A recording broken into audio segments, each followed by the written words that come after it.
Hello, good afternoon, and welcome to the Midday News on 3FM 92.7. My name is Beatrice Adu. The news is also live on Kasmi 107.1 FM and across the world at 3news.com. Coming up in the next 30 minutes. Old Tafu MP Vincent Asafwa drags the government to the Supreme Court seeking an order to declare as unconstitutional processes in motion to remove the Chief Justice Gertrude Torkornoo.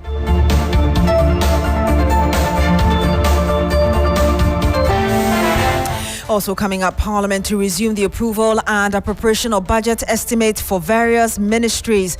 After a marathon session, we saw a number of tax handles scrapped and others reviewed upwards. And much later on the program, doctors at Komfo Anokye Teaching Hospital threatened to suspend surgical procedures at the hospital due to an acute water shortage problem. Details of these stories and many more coming up very shortly.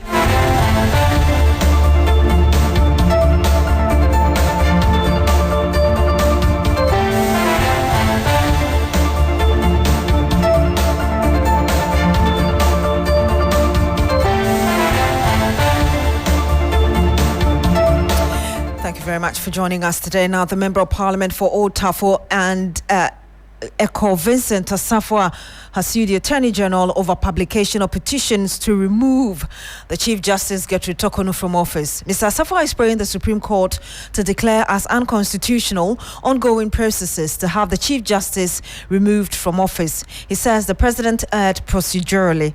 This comes days after President Mahama forwarded 3 separate petitions to the Council of State, kickstarting the constitutional process for the removal of the Chief Justice or the Justice of the Highest Court.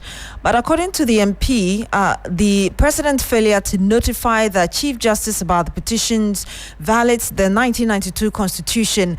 Hence, the ongoing process must be declared null and void. We're bringing you details of what Mr. Asafwa is seeking, but let's quickly get a thought of private legal practitioner Martin Pigbu. Good afternoon to you, sir. Thank you so much for joining us. Hello, Mr. Pegbu, can you hear us? Yes. Thank you very much for joining us. Good afternoon to you. Yes. I'm sure you know the processes, and of course, this is not the first time there has been a petition to remove the same Chief Justice. Even under the previous administration, we saw that. But would you say, based on what you know, that there's indeed a breach in procedure? The reason the plaintiff, is asking that the court declares the steps taken by the president as unconstitutional? No, there is no breach at all. There is no breach in the procedure. Listen. The Supreme Court held, right now, if you read the Constitution, you'll not find what I'm about to say. Rather, it is in the case of Frank Ejechu versus Attorney General. So now, what it is that in Ejechu versus Attorney General, it was held that when it comes to the removal of the Chief Justice, when the President receives the petition, he should consult the Council of State to make. And the President is the one who ultimately rules, like a judge. He will make a determination whether there is a prima facie case. So now, for the President to make a determination whether there is a prima facie case, he needs to consult the Council of State, which he has sent. It's only part of the step. Now, it's also the case that when the President is about to make the prima facie case, sometimes you ask the Chief Justice to comment. That is, and let's watch the words. It's only when the petition is well drafted and well grounded.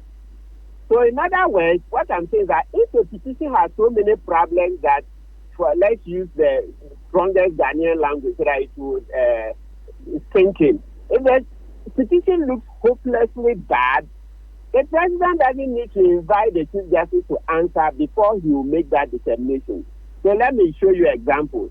Today, assuming a petition is sent, then the petition is not signed, then there is no name of the petitioner. So how would you ask the Chief Justice to answer when the Chief Justice doesn't even know the accuser? So because of petty mistakes and serious mistakes with petitions, it's reasonable for the President to open it, look at it, and then ask for the advice of the Council of State sometimes before asking the Chief Justice to answer. So that in situations where the petition is hopelessly bad, they would not ask the Chief Justice to respond.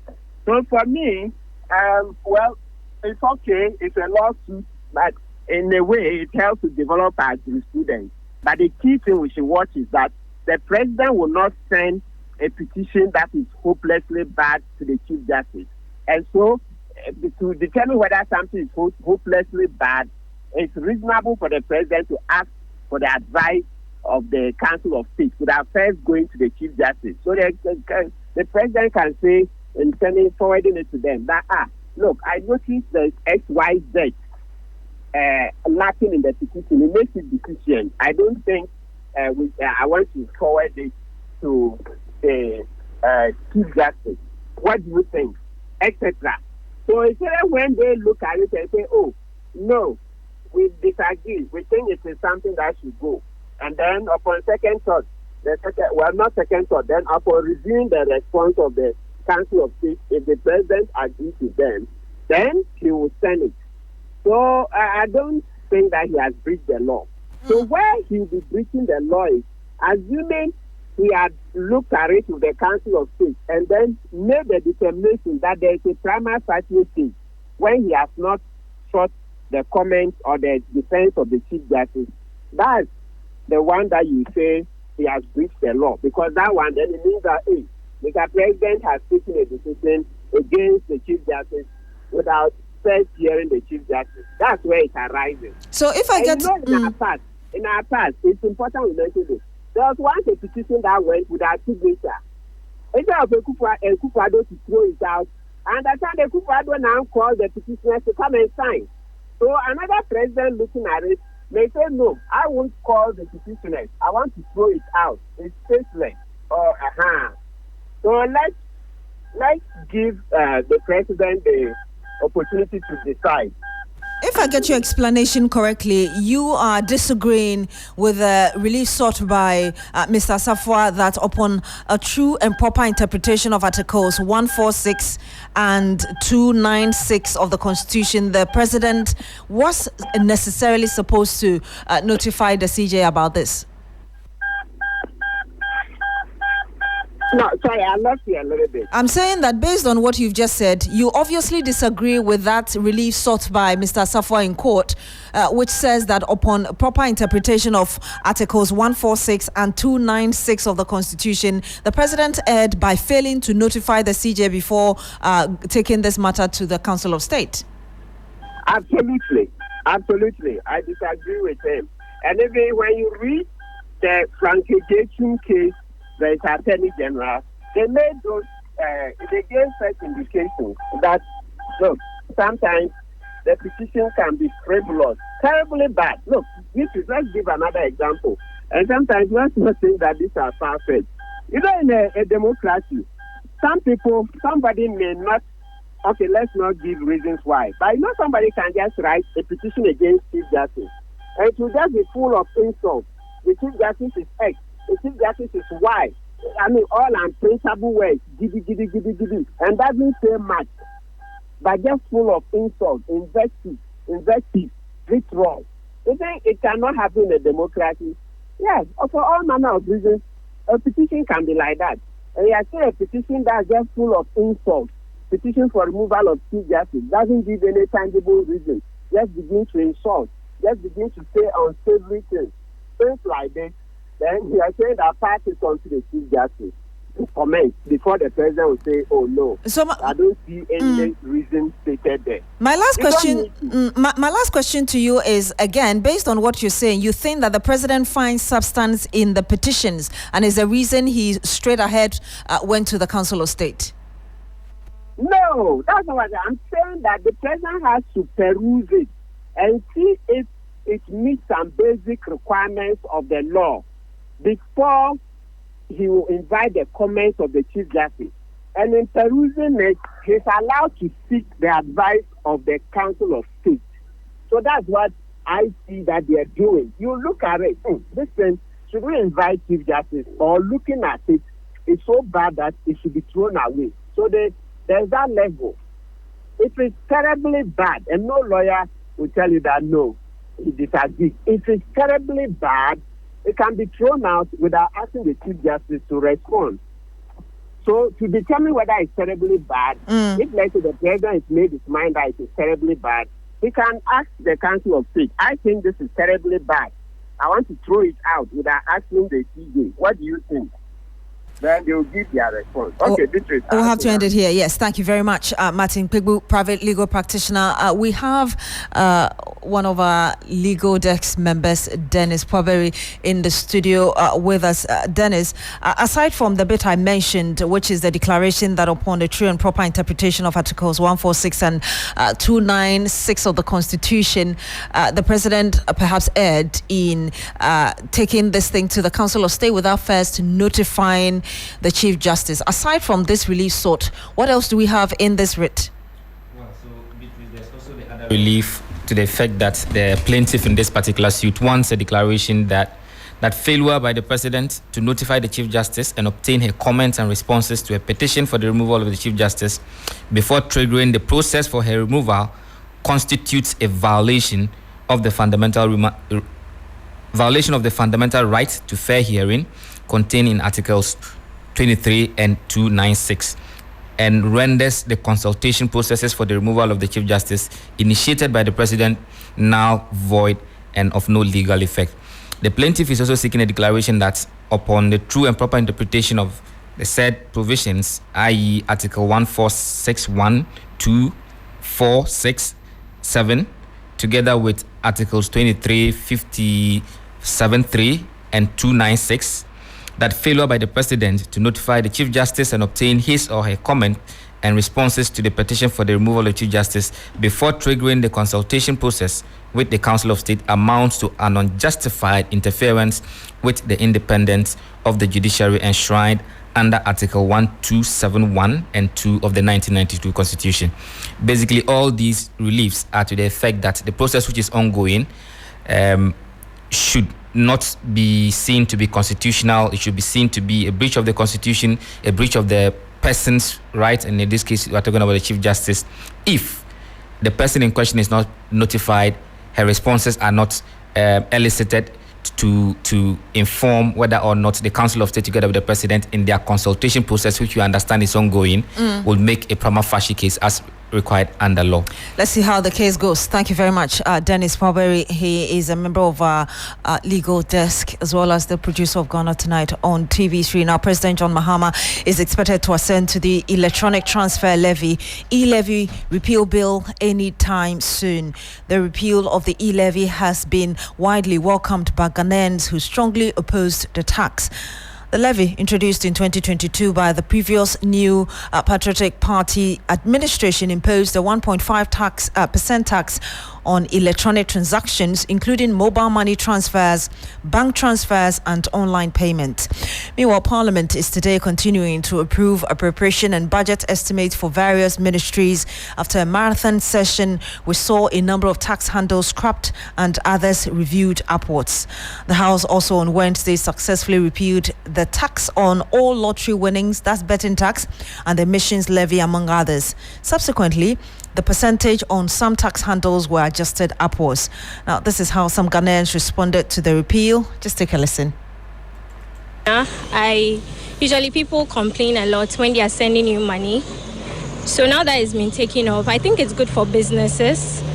Customers are no longer going to be concerned about the e-levy charges and all that. And I think one annoying thing that used to happen was usually when you go out to buy something from the market, people are more concerned of the charges than the money itself. So they usually pass a comment like, for charges, they come home, and it's really annoying. To most of the Ghanaian youth, myself included, I think it's kind of good news because we'll be able to do our transactions a bit more without having these taxes being deducted, especially the betting tax, because it's something that I felt was unnecessary. I'm happy the betting taxes has been taken off because my brothers, my fellow colleagues that do the betting, when they lose alone. But when it's time that they win, then the government is going to take 20%. And you heard some Ghanaians expressing their views about the repeal of the E-Levy. The now Mayoral economist Professor Godfrey Bokwin says Ghanaians are being robbed in the name of taxes. He spoke earlier on New Day on TV3. Our problem is not just because we are not collecting enough tax revenue. That's not the problem. Okay. That's not the problem. What is the problem, Prof? The problem is that we have not been efficient with our expenditure. It is spending that stimulates growth. So even though we have a structural low tax to GDP ratio, it has never constrained government from spending the way they want to spend. Because the difference between our expenditure to GDP ratio and tax revenue to GDP ratio is explained through borrowing. So we have borrowed. It's not like government hasn't spent simply because we are not collecting enough revenue. We have spent.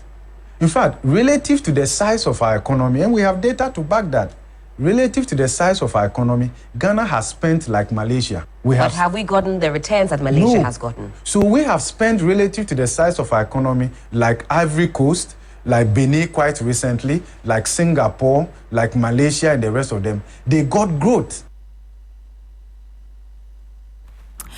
And you had the economist Professor Godfrey Bokwin. Still on this, Executive Director of the Importers and Exporters Association, Samson Awingobit, has also been reacting to the special import levy that was extended to 2028. As Oliver Twist asked for more, we know that we keep on pushing the government to do something with the COVID levy to support us. We know that the government promised rationalization, from which the Minister of Finance said after the budget approved, he's going to engage business community. We know that the Market government decoupled the VAT and health insurance at the port, which is standing on its own and they're giving double taxation or a cost for the business community. The current Minister of Finance said they were going to reverse it and then have engagement with business community. We strongly believe that if someone says, I'll give you 50%, and start giving you 10%, he will continue so. We have confidence and belief in the government. That the government that campaigned that they were strong, they were business friendly, that is a market government. They will move away from taxation to production. And in 8 years, you and I, the number of taxes that they impounded, to the extent that if you look at the 2024 election, all the business community were against them. And so it is not a fair market to come and tell us what. We ourselves have the math. We ourselves have the channel that we will go to appeal to those who matter, and they will do the right thing at the right time for the business community. And you heard that the Executive Director of the Importers and Exporters Association of Ghana, Samson Awingobit. Let's speak to Atta Issa. He's a member of Parliament, a member of the Finance Committee of Parliament. Good afternoon to you, sir. Thank you for joining us. Thank you, too. Good afternoon to your listeners. I know a lot of work was done yesterday, closing somewhere after midnight today, but what more should we expect from your committee today as regards taxes and all the things you need to do? Because tomorrow is our last day before rising, all ministries, departments, and agencies' estimates are being considered at committee levels. So as and when you complete the approval stage at the committee level, then it is brought back to the House for second reading, third reading, and approval. So yesterday, what took so long was the amendments that we are seeking to do through the Finance Minister vis-a-vis amendment to the Income Tax Administration Act that seeks to expunge from our records issues of bedwin withholding tax. Also, the idea of uncapping the GET fund and the NHIL levy, and also the special import levy that have been moved through the sunset clause to the next 4 years. And then also the growth and sustainability bill. In fact, that took a lot of our time because the minority raised issues concerning taxing the private sector, or we don't create enabling environment for the private sector to thrive. But we made an argument which is forcefully made that in every advanced democracy or economic, they sometimes have what we call windfall tax. For example, through your stability clause, when you start the year, and you know that your gold price is expected to be 2% or $2,000. In that $2,000, you already factor in your profit margin of the $2,000. Then for no work that you have done, the gold price per ton has moved from 2,000 to 3,000 dollars. So my point is, who takes the 1,000 extra? That means that the country has just ceded its right to the gold company. So we are of the view that the price change, the government should take 2% more from the growth accessibility levy on it. So I think that is what took a lot of our time. And finally, another thing that took a lot of our time was this issue of voting on some of the tax handles that they disagree with. Example, emission levy. They are of the view that that tax was never passed. But what we always tell them is that a tax handle that is found in our books, once it is not taxed, it doesn't mean you don't incur losses. What it simply means is that because of that tax handle that is in our books, investors will be scared away. So for giving that positive indication that no tax on betting, no tax on emissions by vehicles will reduce the VAT rate on insurance, VAT insurance on motor and all those things. We have done all those things. So it will give some level of comfort for the private sector. And then finally also, people should get these things clear. First of all, when you say killing the private sector, the number one weapon that kills the private sector is the cost of energy. President Mahama says he's introducing the smart metering program under the 24-hour economy so that consumption at production level will be down. So let's talk about... Number two, in terms of wastage, if state institutions use their wastage as cost item to the consumer, because what do? From Nkrumah, we always know that the transportation of that crude that we get, or the electricity that is generated from VRA, before it gets to Gridco, we lose about 30% inefficiency. I want us to wrap up the conversation. Forgive me. I know that we've had members of the NDC saying that the president should be assenting to the bill soon that scraps these taxes. Do we have an idea when exactly? He said, I didn't hear what he said. When the president will be assenting to the scrapped, bills, the bill.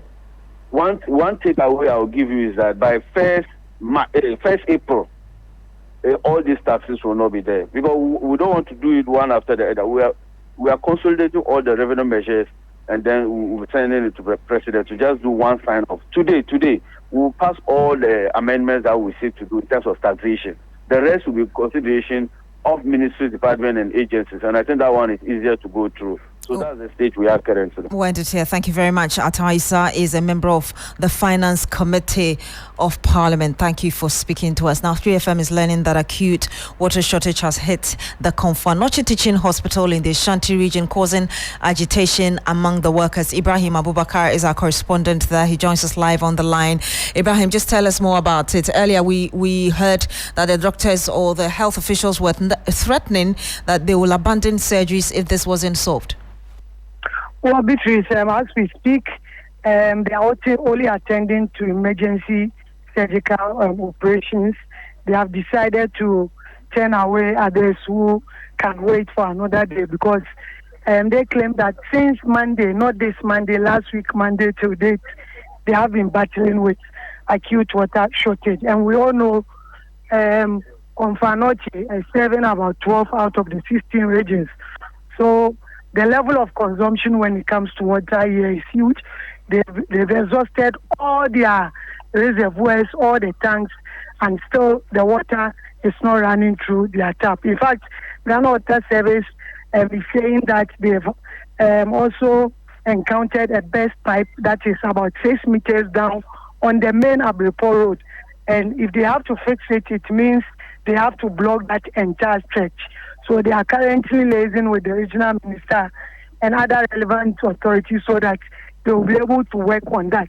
But until then it means that Komfo Anokye and other facilities will have to suffer. Every day they bring them water from their tanks. But like I said, because of the operations and the level of consumption, the water is inadequate. And for that matter, it is affecting effective and efficient delivery of healthcare services here. So now they are just waiting on what will happen. But like I said, only emergency surgical procedures have been attended to.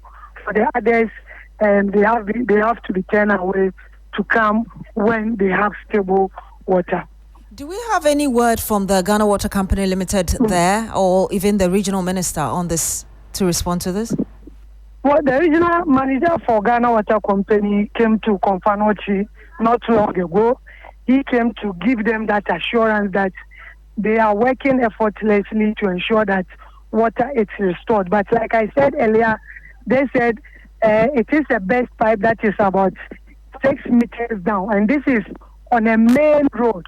So they have to cut the road open and be able to fix that pipe. And for them to be able to do that, then they will have to create an alternative route for motorists or road users before they can commence on that activity. But that assurance has been there. He said the regional minister has also given them assurance to support in that direction. So hopefully latest by Monday, water should be restored here at the Komfo Anokye Teaching Hospital. Thank you very much, Ibrahim Abubakar. He's our Ashanti region correspondent. Now, President John Mahama has asked state investigative bodies to expedite prosecutions of some high-profile murder cases that appear to have dragged in recent past. Speaking at the seat of government during a courtesy call by the Bar Association, the President said the Ghanaians are expectant of justice in such cases. And one of the issues we're confronted with is the issue of corruption and accountability in office. And so the expectation of Ghanaians is that this government will mount a stronger fight against corruption. We're committed to the protection of human rights and investigation of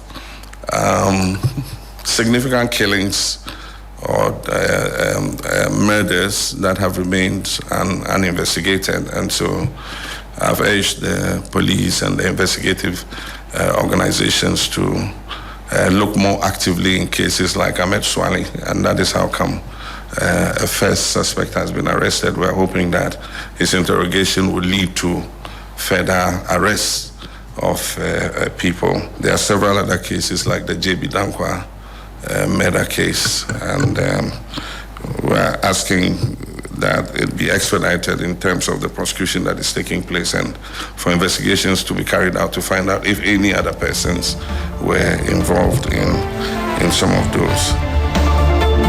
You had there President Mahama. Log on to 3news.com for more news. My name is Beatrice Adu. Coming up shortly is Business Daily with Bismak Awusah. Don't go away.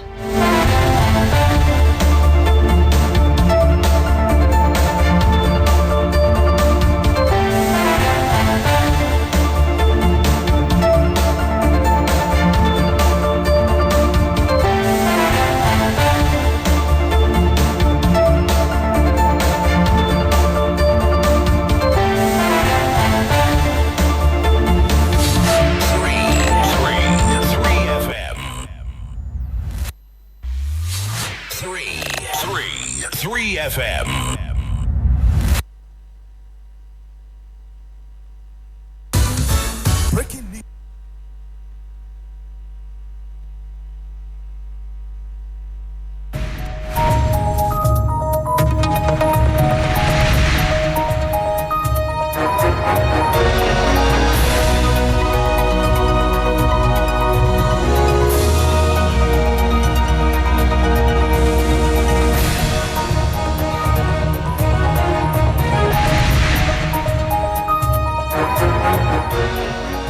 Hello, good afternoon and welcome to Business Daily on 3FM 92.7 with me, Bismak Awusah. Coming up this afternoon, Bank of Ghana's Monetary Policy Committee concludes first meeting and the Governor Dr. Johnson Esiama with policy rate decision expected tomorrow, March 28. Also, Ghana Stock Exchange extends rally as market capitalization hits 136.99 billion cedis. Plus, Advertising Association of Ghana accuses MMDAs of complacency in hazardous billboard displays. We'll hear from Executive Director Isaac Kujo.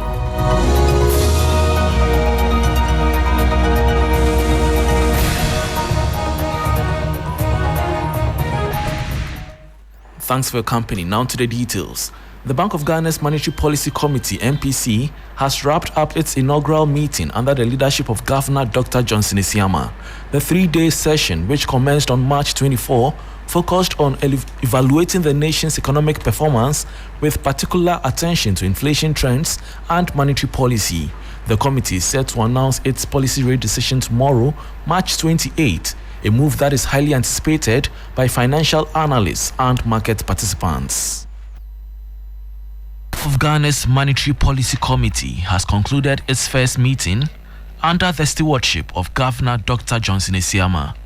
Over the past 3 days, the committee has scrutinized various economic indicators, including inflation rates, exchange rate stability, and overall economic growth. Currently, the benchmark interest rate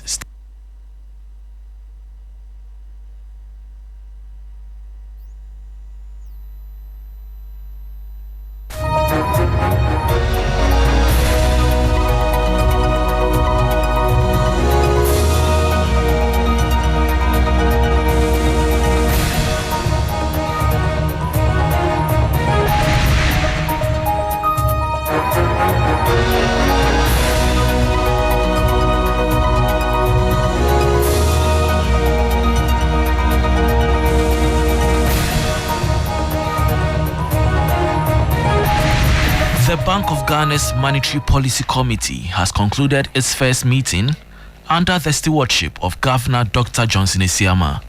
Over the past 3 days, the committee has scrutinized various economic indicators, including inflation rates, exchange rate stability, and overall economic growth. Currently, the benchmark interest rate stands at 27%, a level maintained since January 2025. Analysts are keenly awaiting March 28 announcement to see if the central bank will adjust the rate in response to recent economic developments. The forthcoming policy rate decision is expected to have significant implications for borrowing costs, investment strategies, and the broader economic landscape. Stakeholders across various sectors are advised to stay tuned for the official announcement and its potential impact on financial planning and operations. And that was the 3 Business News Desk report on Bank of Ghana's Monetary Policy Committee concluding its first meeting under Governor Dr. Johnson Isiama, with policy rate decision expected tomorrow, March 28. Moving on, the Ghana Stock Exchange continued its upward momentum on Thursday, with the benchmark GSE Composite Index gaining 155.17 points to close at 6,218.93. This pushed its year-to-date return to 27.21%. The following 3 Business News Desk report has the detail. The Ghana Stock Exchange maintained a bullish run on Thursday as the GSE Composite Index surged by 155.17 points to close at 6,218.93, reflecting a 27.21% year-to-date return. The Financial Stock Index also advanced, gaining 7.77 points to settle at 3,060.88, with a 28.57% return so far this year. Market capitalization increased by 1.93 billion cedis to 136.99 billion cedis, driven by strong gains in blue chip stocks. Trading activity soared, with 1.75 million shares exchanging hands, a 265.56% jump, bringing total market overturn to 9.01 million cedis. MTN Ghana led trading, accounting for 1.5 million shares valued at 4.79 million cedis, while GCB, GOL, and GLD posted gains. However, Cowbank slipped by 1 pesewa to close at 78 pesewas. Investor sentiment remains positive, with the market benefiting from improved liquidity and confidence in key stocks. And that was a 3 Business News Desk report on Ghana Stock Exchange extending its rally as market capitalization hits 136.99 billion cedis. Now, the World Bank has urged the government to enhance the ease of doing business to boost private sector participation in the economy. This call follows findings from the World Bank's Business Ready report on Ghana which highlighted several challenges faced by businesses. According to the report, it takes more than 50 days to register a business in the country, while power supply remains a major concern, with 68% of businesses relying on generators. Speaking at the launch of the report, the World Bank's country director for Ghana, Robert Taliecio O'Brien, acknowledged the progress Ghana has made, but emphasized the need to address existing bottlenecks to further improve the business climate. Registering a new business in Ghana takes 57 days. 57 days compared to 3 days in Rwanda.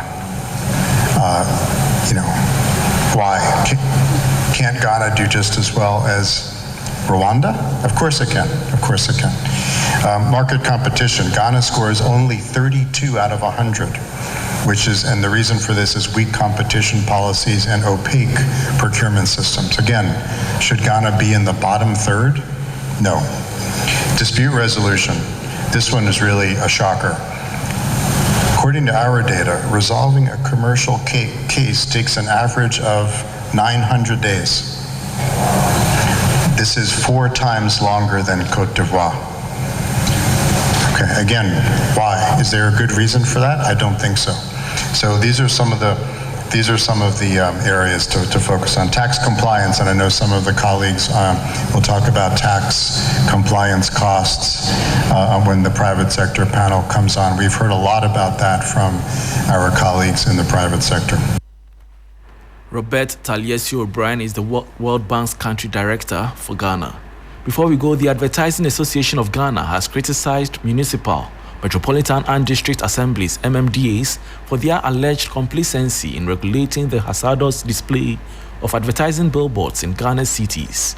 The association emphasizes that MMDAs have the mandate to oversee activities within their jurisdictions but have failed to enforce regulations, leading to the proliferation of poorly constructed billboards. Executive Director Isaac Kujo attributes the frequent collapse of billboards, particularly in Accra during rainfall, to the negligence and corruption of MMDAs. Some of the problems sit with assemblies. There are problems of supervision. They don't even go to the site to check before the billboards are erected. Okay, so the assemblies must do that. If the assemblies were doing that, that problem would be reduced. But assemblies are neglecting, or they are not really doing this as they're supposed to do. There's an ally that gives them the power to do that, but they are not doing it. If they had the appetite and the manpower and the capacity to do that, it will reduce a bit. Okay, apart from the corruption that goes on, people erecting billboards overnight and things like that. And another problem, when it is election time, that's when these billboards spring up. A lot of them. They spring up inordinately, and if you confronted them, they will say that it is coming from above because it has some presidential candidate's picture on it or some MP's picture on it, but it's a lie. They did it themselves, and immediately after the election, that billboard stands there and becomes commercialized. And that was Executive Director of the Advertising Association of Ghana, Isaac Kujo, ending Business Daily with me, Bismak Awusah. For more business stories, please check out our website 3news.com. Urban Blend continues with Broadcaster. Please stay.